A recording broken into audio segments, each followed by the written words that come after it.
one of the things that torments me constantly is, and I think it's really hurt me to discover this, is I had no idea how deep the desperation was for people who lack encouragement.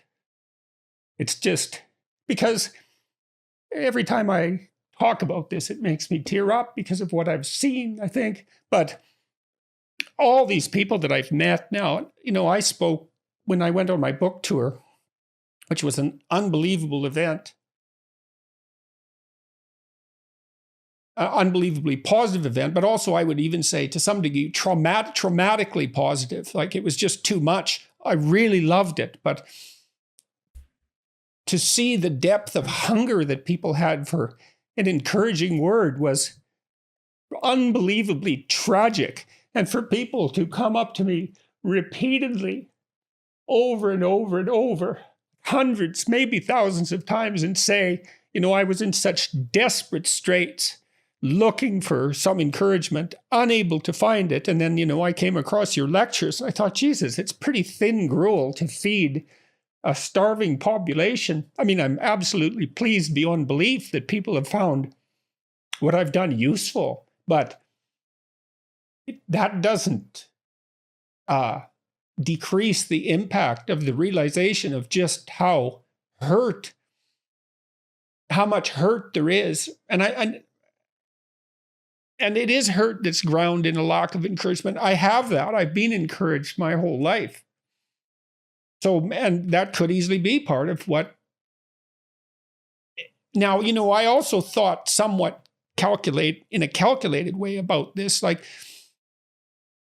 and I don't know how far this goes back, but I also organized my life so that I was standing.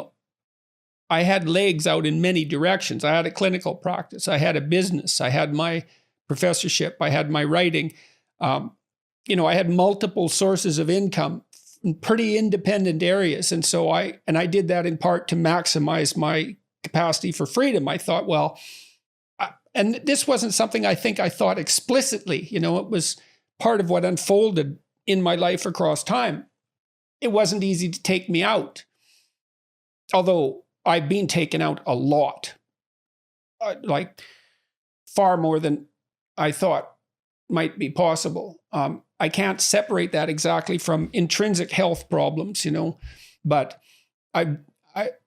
despite my, it isn't obvious to me that I can go back to the university. I'm still employed there. I'm on leave. They would take me back. I don't know if I can do it.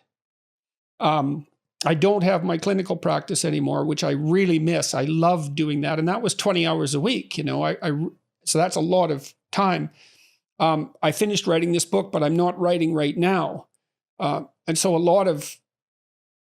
I don't have any pressing financial concerns. And so of course, that's a huge privilege, a huge benefit. And thank God for that.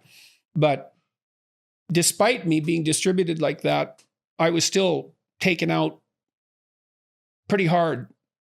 So yes, well, I confess I have wondered while you were incommunicado over the last year whether that was just Goliath's good fortune or if there might be something more to it, because you were such a singular voice at the point that Tammy got sick and then you did, that obviously it was a tremendous blow to those of us in intellectual dark web space in our ability to fight and to hold the line.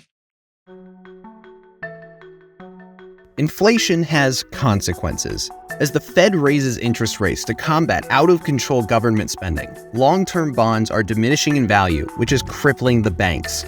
Depositors are holding their breath and investors are bailing on bank stocks. Diversification has never been more important. The recent surge in gold prices is directly tied to an extremely volatile market. This is why gold has historically been a great hedge against the stock market and against inflation. Trust the experts at Birch Gold Group to help you diversify into gold. Text Jordan to 989898 to get a free info kit on gold. Birch Gold will help you convert an existing IRA or 401k into a tax-sheltered IRA in physical precious metals. With an A+ rating with the Better Business Bureau, thousands of happy customers, and countless 5-star reviews, you can trust Birch Gold to protect your future. Text Jordan to 989898 to get your free info kit on gold today. Then talk to one of their precious metal specialists. That's Jordan to 989898 today. But you clearly have been taken out, in your words, deliberately multiple times, and how it comes about. Continually. I don't know. It's amazing to me that it continues to happen. And the thing that's so damn weird is that exactly the same thing continues to happen, and it was just replayed with this Times article. Now, I have thought, I had a lot of interviews lined up for this book. And once the Times article came out, I reacted to it, my family reacted to it, and we dealt with it effectively. The same thing happened that had happened to me before when journalists had written a hit piece about me. It was extremely stressful because when it happens, you do not know which way it's going to go. And, you can get unlucky and a number of bad things can happen to you simultaneously. All that has to happen is for that to happen once to exceed your capacity to deal with the number of bad things and you're out. That's basically an accident. And I really think that's what happened to me in the last few years, is that everything that happened socially was unbelievably stressful. Positive and negative. The positive end of it was extremely intense and amazingly compelling and interesting, but the negative end was really, really stressful. And I notice what happens to people, generally speaking, and I don't think I'm making this up, is, I've watched the typical person who gets mobbed on Twitter will get mobbed by 20 people. And it'll last for 2 or 3 days, and they'll apologize like mad. They're so stressed out, they retreat right away.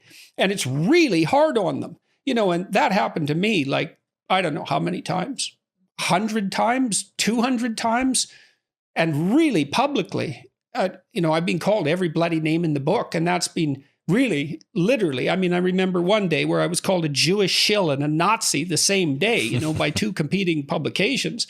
And I thought maybe they canceled each other out, but and that's been very hard on my family, and although they're doing reasonably well under the circumstances, but then, Tammy got sick terribly and in a really nasty way. And then her surgery was complications multiplied, and she was near death daily for months. And then this proclivity I had for depression seemed to have become untreatable, and that took me out. And I'm still struggling with that. I get up, I can hardly stand up when I wake up in the morning. I feel so bad. I can't believe I can be alive and feel that bad.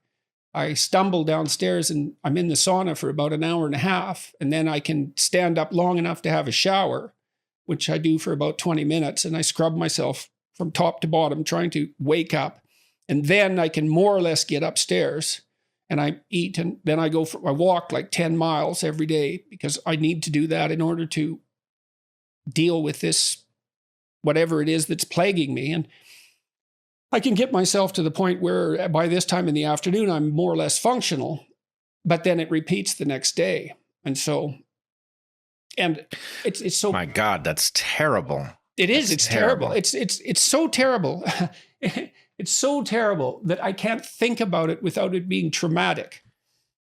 So I have a hard time figuring out where to place my mind, because this has been happening. It's been happening every day, really, for 2 years. I think it's fair to say that every single day of the last 2 years has been worse than any day I had previous to that.